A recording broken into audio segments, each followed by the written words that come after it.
एक गांव में बंटी, बिट्टू और पिंकी खेल रहे होते हैं। वो तीनों खेलते खेलते गांव से दूर निकल जाते हैं। तभी बंटी की नजर एक बंद पड़े सुनसान घर पर पड़ती है। वो बिट्टू और पिंकी से कहता है, अरे बिट्टू और पिंकी, वो देखो खाली मकान, चलो इसके अंदर चलकर देखते हैं। बंटी की बात सुनकर पिंकी बोलती है, ना पापा ना, मेरी माँ कहती है सुनसान मकानों और हवेलियों में चुड़ैल रहती है। नहीं, मैं तो नहीं जाऊंगी। पिंकी की बात सुनकर बंटी और बिट्टू हंसने लगते हैं और बोलते हैं, तू भी ना पिंकी, तूने कभी भूत या चुड़ैल देखी है? यार तेरी मम्मी ने, ये लड़कियाँ कितनी डरपोक होती हैं।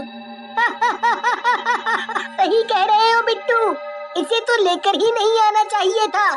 चुड़ैल को कभी नहीं देखा, फिर भी डर रही है। नहीं, लेकिन हमने तो भगवान को भी नहीं देखा, पर इसका मतलब ये थोड़ी है कि वो नहीं होते। पिंकी की बात सुनकर बंटी बिट्टू से बोलता है, अरे यार बिट्टू, इस पिंकी से तो बात करना ही बेकार है। देख ले, तुझे अंदर नहीं चलना है तो मत चल, मैं तो अंदर जरूर जाऊंगा। ऐसा कहकर बंटी मकान की तरफ जाने लगता है। बंटी को मकान की तरफ जाता देख बिट्टू और पिंकी भी उसके साथ चलने लगते हैं। ये हुई ना दोस्तों वाली बात। चलो अंदर चलकर देखते हैं, ये मकान क्यों बंद है और इसके अंदर क्या है। फिर बंटी, बिट्टू और पिंकी उस बंद पड़े मकान के अंदर चले जाते हैं और मकान के अंदर घूमने लगते हैं। मकान बहुत ही टूटा फूटा और भयानक दिख रहा होता है। ये देख पिंकी उन दोनों से बोलती है, बंटी और बिट्टू, मुझे इस मकान में बहुत डर लग रहा है। मैं तो कहती हूँ चलते हैं यहाँ से, वैसे भी हम गांव से बहुत दूर निकल आए हैं। लेकिन बंटी और बिट्टू पिंकी की बात नहीं मानते और घर में घूमने लगते हैं। तभी उन्हें एक बच्चे के रोने की आवाज आती है।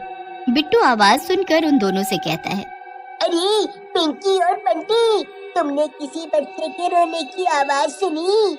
मुझे लगता है इस मकान में कोई रहता है। चलो जिस कमरे में से आवाज आ रही है उस कमरे में चलकर देखते हैं। फिर वो तीनों आवाज वाले कमरे में चले जाते हैं। वहाँ अंदर जाकर वो तीनों हैरान रह जाते हैं। अंदर एक बच्चा जमीन पर लेटा हुआ जोर जोर से रो रहा होता है। बंटी आगे बढ़कर उस बच्चे को उठा लेता है। अरे कितना प्यारा बच्चा है, बेचारे को ना जाने कौन इस जंगल में ऐसे छोड़ गया। कितना भूखा लग रहा है। सही कह रही हो बंटी, बेचारा कितना भूखा है। क्यों ना इसे अपने घर ले चलते हैं, यहाँ तो ये भूख से रोते हुए ही मर जाएगा।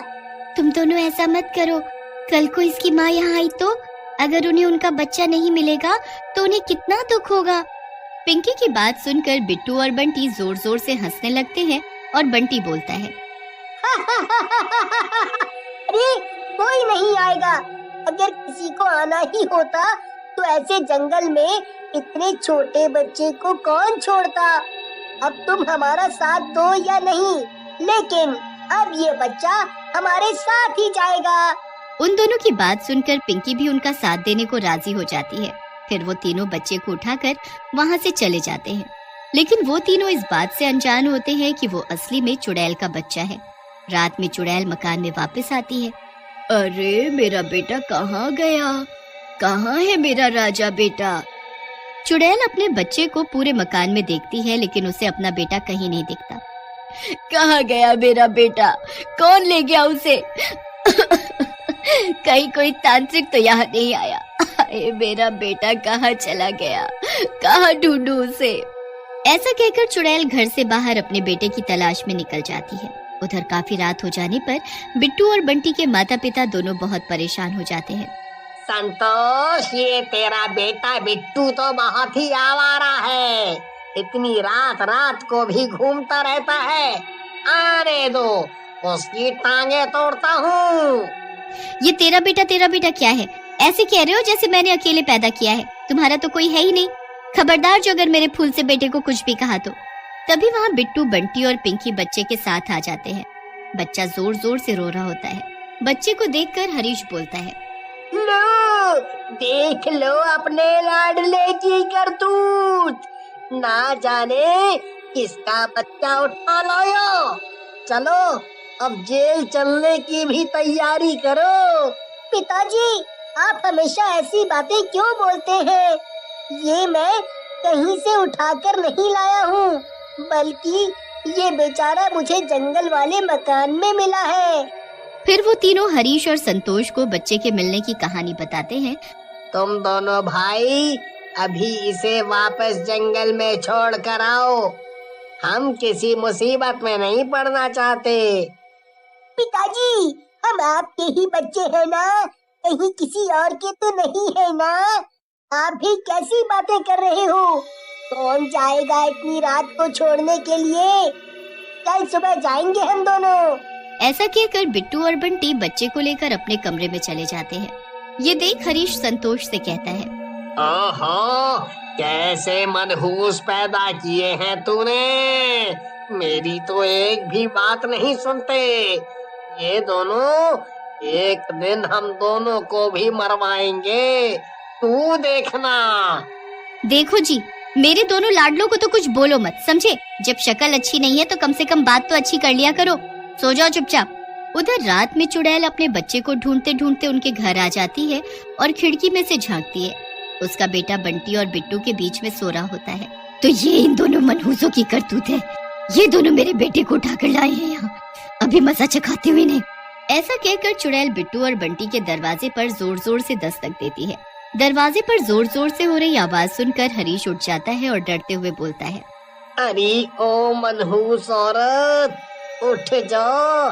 देख, लगता है चुड़ैल आ गई है अपने बच्चे की तलाश में। अरे उठ जा। चुड़ैल का तो पता नहीं, देखो कहीं तुम्हारी माँ न आई हो, वही इतनी रात को टपकती है रोज। जाओ दरवाजा खोलो।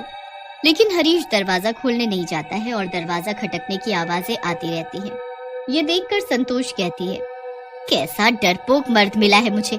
बताओ, दरवाजा खोलने भी नहीं जा रहा है। चलो चुप करके सो जाओ, मैं ही देखती हूँ। ऐसा कहकर संतोष दरवाजा खोलने जाती है। जैसे ही वो दरवाजा खोलती है, उसके सामने चुड़ैल खड़ी होती है। अरे मर गई रे, ये तो सचमुच की चुड़ैल है। बचाओ बचाओ। संतोष डरते हुए अंदर की तरफ भागती है। संतोष के पीछे पीछे चुड़ैल भी अंदर आ जाती है। चुड़ैल को देखकर हरीश भी घबरा जाता है।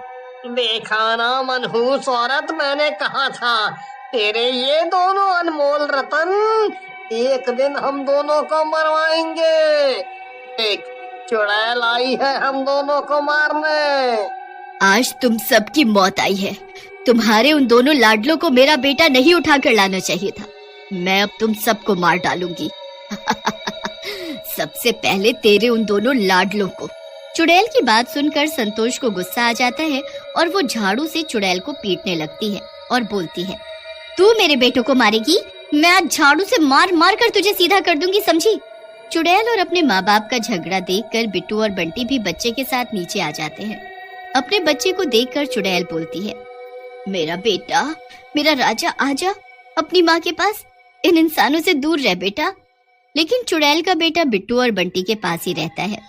ये देखकर चुड़ैल रोने लगती है। ये क्या हो गया मेरे बेटे को? वो मेरे पास क्यों नहीं आ रहा? तुम इंसानों ने क्या सिखा दिया है इसे?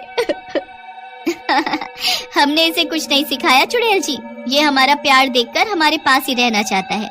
वैसे भी तुम इसे क्या सिखाओगी? इंसानों की जान लेना। सही कह रही हो बहन, तुम इसे अपने पास ही रख लो। तुम्हारे दोनों बच्चों के साथ रहेगा तो ये एक अच्छा इंसान बन जाएगा। अरे चुड़ैल आंटी, आप उदास क्यों होती है? जब भी आपका मन होगा आप इससे मिलने आ जाना, नहीं तो हम इसे आपसे मिलाने ले आएंगे। फिर चुड़ैल अपने बच्चे से मिलकर वहाँ से चली जाती है।